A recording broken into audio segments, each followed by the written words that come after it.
আসসালামু আলাইকুম ওয়া রাহমাতুল্লাহি ওয়া বারাকাতুহু। কেমন আছো শিক্ষার্থীবৃন্দ? আশা করি আল্লাহর রহমতে সকলেই ভালো আছো। যারা 2024 সালে পরীক্ষার্থী আছো ইতিমধ্যে তোমাদের পরীক্ষা রানিং অবস্থায় হয়েছে। তো কিছুদিনের মধ্যে তোমাদের আইসিটি পরীক্ষা। আজকে আইসিটি সাবজেক্টের 3 নম্বর চ্যাপ্টার দ্বিতীয় অংশে একটা টপিক আলোচনা করব। তোমরা টপিকটা এখন দেখবা কিভাবে একটি সরলীকরণ করে ভিত্তি করে নেটওয়ার্ক তৈরি করতে হয়। তো শিক্ষার্থীবৃন্দ এখানে y এর মান দেওয়া আছে y equal to a xor b এর মানকে নেটওয়ার্ক তৈরি করো। এটা নেটওয়ার্কটা এখন তোমাদের দেখাবো। তো শিক্ষার্থীদের একটা কথা মনে রাখতে হইব, নেটওয়ার্ক সবসময় গুণাকারে থাকে। নেটওয়ার্ক সবসময় গুণাকারে। তো নেটওয়ার্কটা দেখো, আমরা এখানে y মান দেওয়া আছে a xor b। এই xor b টাকে মোটাঙ্কিত মানে সরলীকরণ করলে আমরা জানি এইভাবে লেখা যায়, যখন এই xor চিহ্নটা উঠে যায় তখন এর মধ্যে b এর মধ্যে b পার্থক্য n একটা নট n একটা নট, মানে a xor b এর বিপরীত অর্থ হচ্ছে এইটা। ঠিক আছে? তো শিক্ষার্থীবৃন্দ আমি তোমাদের বলছিলাম নেটওয়ার্ক সবসময় গুণাকারে থাকে, কিন্তু এখানে কিন্তু সরলীকরণ মানটা যোগকার আছে। এটা কি করতে হবে? গুণ করতে হবে। আর একটা কথা মাথা ধরে রাখতে হবে, নেটওয়ার্ক করতে হলে যে কোনো সরলীকরণের পর দুইটা হোল নোট করতে হবে। কয়টা? দুইটা। যে কোনো সরলীকরণের মানের উপর নেটওয়ার্ক করতে গেলে দুইটা হোল নোট। তো আমরা এখানে দুইটা হোল নোট করব।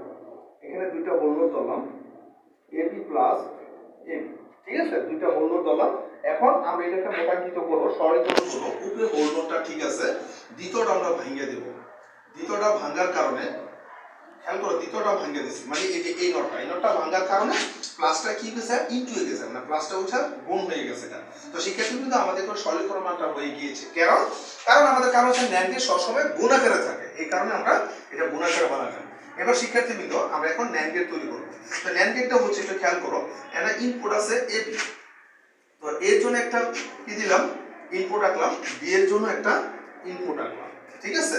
তো শিক্ষার্থীবৃন্দ এখন আমরা ন্যান্ড গেট করব। এখন দেখো এই যে এর উপর কি আছে? নট। এই যে এই নট, এই নটের কারণে একটা ন্যান্ড গেট। আমরা দেখি ন্যান্ড গেট গুণ আকারে থাকে। ন্যান্ড গেট গুণ, আর ন্যান্ড গেট মানে ডি, ইংরেজিতে ন্যান্ড গেট ডি। এই নোটের কারণে আমরা একটা ন্যান্ড গেট। এই যে ডি দেখে একটা বাবল, এটা হচ্ছে এই নোটের কারণে একটা ন্যান্ড গেট।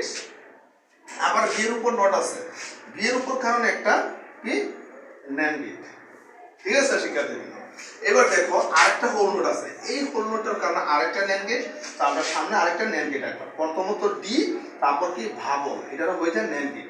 তো এই নোটটা এ থেকে যোগ হয়ে গেল, আর বিটা বি থেকে আমরা যোগ করে দিলাম। তারপর শিক্ষার্থীবৃন্দ এখানে দেখো, এখানে একটা হোল নোট আছে। এই হোল নোটটার কারণে আরেকটা ন্যান্ড গেট। ন্যান্ড গেট মানে ডি, ডি এর মধ্যে একটা কি? বাবল। তো হয়ে গেছে আমার ন্যান্ড গেট। তো এখানে খেয়াল করো, বি নোটটা বি থেকে, বি নোটটা দিয়ে নিলাম।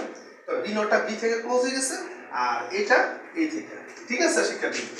এখন দেখো এখানে একটা হোল নোট, এই হোল নোটটা দুইটা গেটের উপর মডিফাই করে, তো দুইটার কারণে আরেকটা ন্যান্ড গেট, আরেকটা আমরা ন্যান্ড গেট এঁকে দিলাম। তো শিক্ষার্থীবৃন্দ আমরা মানটা এখন ফুল তুলে ফেলবো। সমান সমান a নট b, তারপর a b নট, তারপর হোল। তো দ্যাট মিন্স আমাদের গেটটা হয়ে গিয়েছে। কিভাবে একটা সরলীকরণ মানের উপর ন্যান্ড গেট তৈরি করছে তোমরা দেখতে পাচ্ছ। ঠিক আছে শিক্ষার্থীবৃন্দ?